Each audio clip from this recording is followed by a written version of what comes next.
Islam, orang Islam, agama Islam.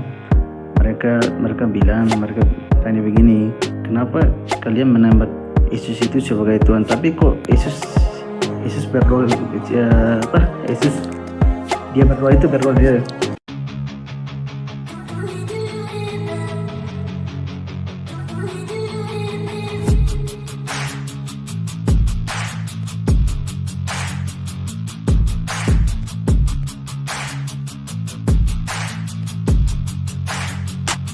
Selamat datang di channel Bela Kebenaran. Kami hadir untuk memberikan informasi opini dan atau fakta terhadap situasi yang sedang terjadi.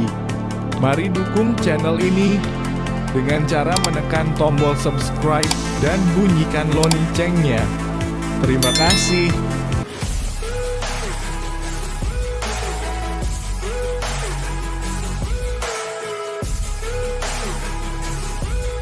Ya, selamat sore Bang. Aku mau tanya. Tadi malam kan aku masuk di salah satu room di Islam, orang Islam, agama Islam.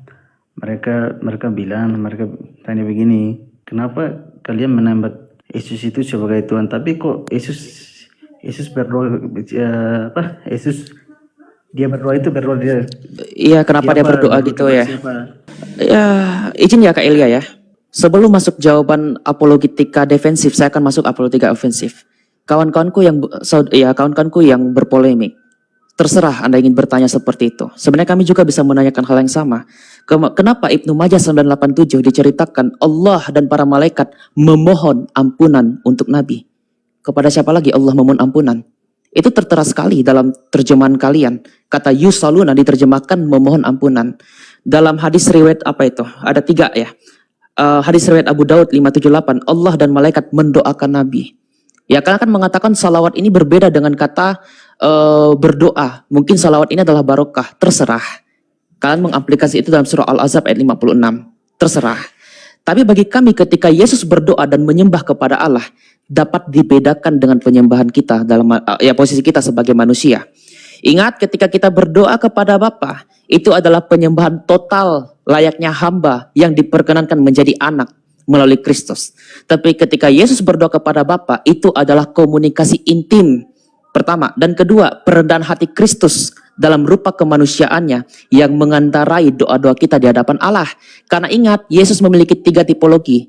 Imam, ya Kohen, Raja, Melek, Nabi, Nevi. 2 hal ini, Nevi dan Kohen, tak pernah terlepas dalam posisi kemanusiaan Kristus.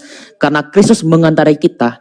Tidak heranlah Rasul Paulus pernah mengatakan dalam 1 Timotius 2:5, karena bagi kita Allah itu Esa, dan Esa pula lah dia yang menjadi perantaran kita, yaitu Yesus Kristus Allah dan manusia. Jadi kealahan dan kemanusiaan Kristus menjadi perantara bagi kita, perantara sebagai firman karena dia adalah firman ilahi, dan perantara sebagai imam karena dia dalam kemanusiaannya sebagai imam yang mengantarai doa kita di hadapan Allah. Jadi seharusnya pertanyaan kenapa Allah berdoa kepada Allah itu juga harus kami pertanyakan kepada Anda. Sekalipun penafsiran itu relatif ya. Bahkan dalam hadis-hadis doif pun dalam Islam itu ada kisah di mana Allah bersolat untuk kepada Allah. Sampai ada sampai bangsa Bani Israel bertanya kepada Nabi Musa, apakah Allah pernah sholat? Iya, pernah sholat. Kepada siapa dia bersolat? Dia memuji-muji Allah. Itu bukan hadis yang dibuat oleh orang-orang orientalis, bahkan Kristen. Tidak. Bahkan itu Al-Albani dalam bukunya riwayat hadis doif. Saya minta dukungan doa, siapa tahu suatu saat nanti saya bisa bedah buku itu. Itu memang ada diriwayatkan, dikatakan doif karena 1 riwayatnya yang cacat. Hanya karena 1 riwayat yang cacat. Tapi kalau hadis sahih ada. Ibnu Majah 987, Allah memohon ampunan untuk Nabi bersama malaikat. Jadi itu menjadi PR untuk kalian sendiri. Ada yang mengatakan barokah, ada yang mengatakan Allah mohon ampunan. Tapi pada dasarnya Anda tidak bisa menilai iman Kristen hanya berdasarkan kacamata Anda. Seperti itu. Silakan Kak Eliato masuk di sini. Halo, Sijo.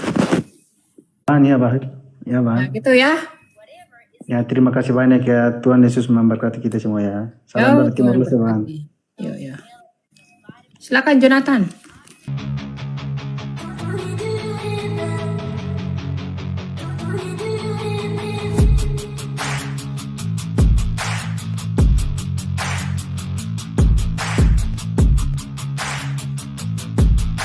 Terima Terima kasih sahabat sudah menyaksikan tayangan kami hari ini.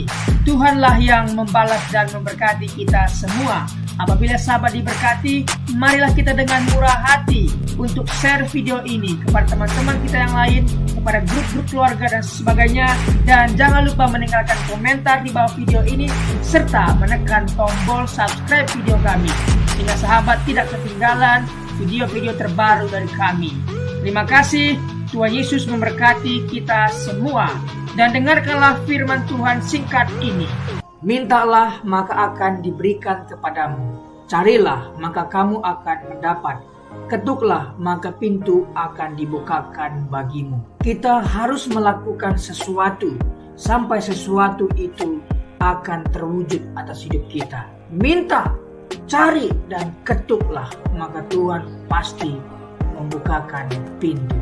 Lukas 18 ayat 1. Yesus mengatakan suatu perumpamaan kepada mereka untuk menegaskan bahwa mereka harus selalu berdoa dengan tidak jemu-jemu. Kita berdoa dengan tidak jemu-jemu. Terus minta maka pasti akan diberikan.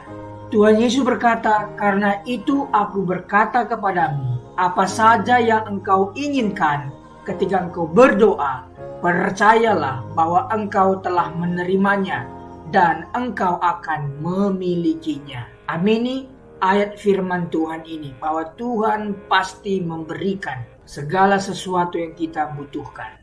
Semoga Allah, sumber pengharapan, memenuhi kamu dengan segala sukacita dan damai sejahtera dalam iman kamu, supaya oleh kekuatan Roh Kudus kamu berlimpah-limpah dalam pengharapan. Terima kasih.